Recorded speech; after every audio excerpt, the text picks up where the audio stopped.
Gambit paga sua aposta e aumenta!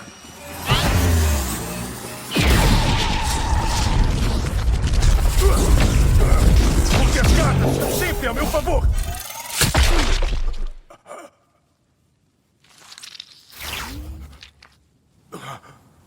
Demora até definirmos o tamanho do impacto que essa cena causa na gente. De início, soa como um personagem querido morrendo. Talvez a primeira coisa que você pense, na verdade, seja em como esse é o fim mais trágico possível para uma trama de triângulo amoroso. Ou até mesmo em como o massacre de uma nação é pesado em tela.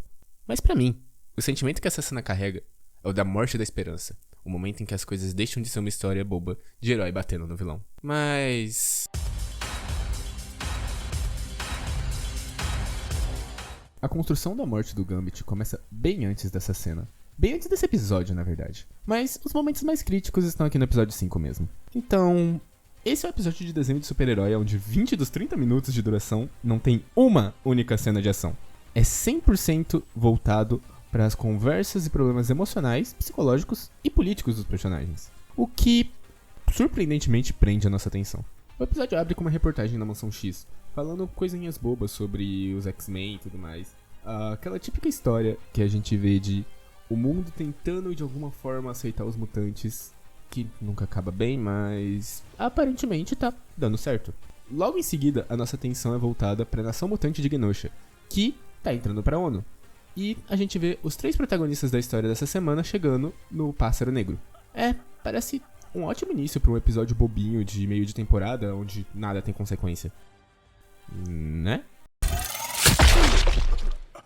De qualquer forma, aí começa a construção genial da utopia genoshiana. Genoshinesa? Genoshina? Eu sei lá. O ponto é que você sente como esse lugar é bonito, acolhedor e feliz. Você sente isso um pouco pelos olhos, com coisas como crianças brincando, referências a personagens obscuros dos X-Men, todo mundo dançando feliz e, meu Deus, o Guia deles ao Noturno, esse é o dia mais feliz da minha vida.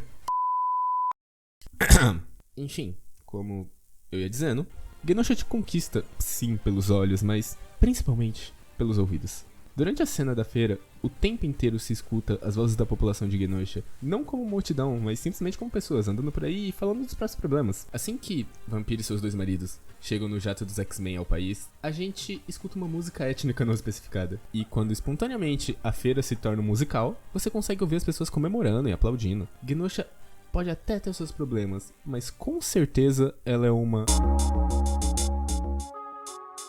Tá.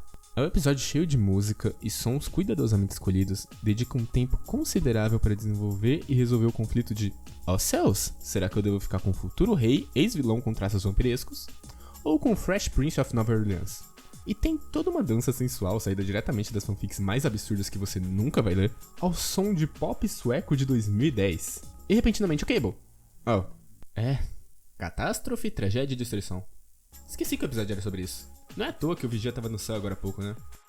É aí que as vozes que eu falei antes viram os... A primeira coisa que a gente escuta o Cable falar é desliguem a música.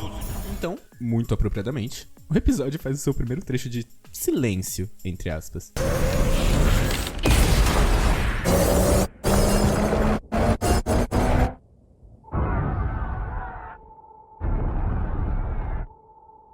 A gente acompanha a vampira sendo arremessada pelo ataque que veio ao lugar da festa, e enquanto ela perde e recobra a consciência várias e várias vezes, vemos pessoas correndo e gritando desesperadas. O som das mesmas vozes que ouvimos antes, povoando alegremente Genosha, se tornou um som de desespero. Todas as pessoas que estão lá estão completamente perdidas.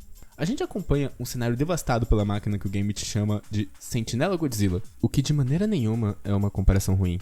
Tanto no tamanho quanto no poder de destruição, a criatura se assemelha muito, mas principalmente no quão imponente ela se torna no mais puro silêncio.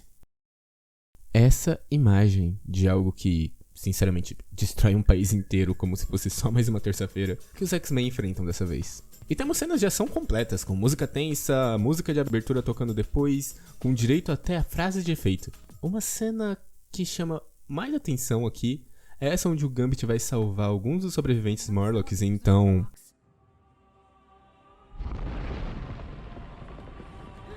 Mutantes localizados.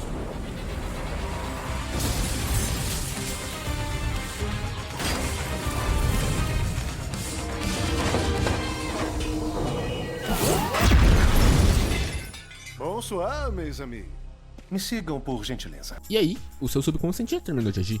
Você soma essa cena com o Magneto, que é o comparativo atual do Gambit, tendo acabado de falhar em proteger pessoas, e uma das cenas mais impressionantes do episódio, que, adivinha, também faz muito uso do silêncio.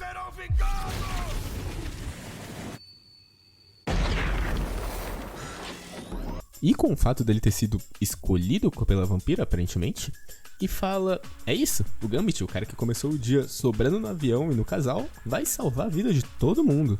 Só que aí você repara na cena dele correndo contra o Sentinela Gigante que não tem trilha.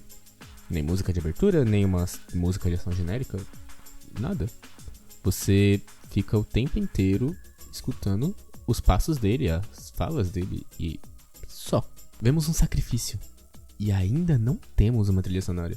Sem música triste ou épica pra morte de um super-herói de desenho animado. O jornal cobrindo o massacre também não tem nada além da voz da repórter e os comentários desesperados dos X-Men que ficaram na mansão. A última cena do episódio é a vampira chorando a morte do nosso querido Kajun. E ainda nada por trás do som além do vento. A história não quer que você se distraia com emoções forçadas por uma música com acordes tristes. O episódio 5 de X-Men 97 quer que você sinta a desesperança na perca do Gambit. E mais do que sentir, ele quer que você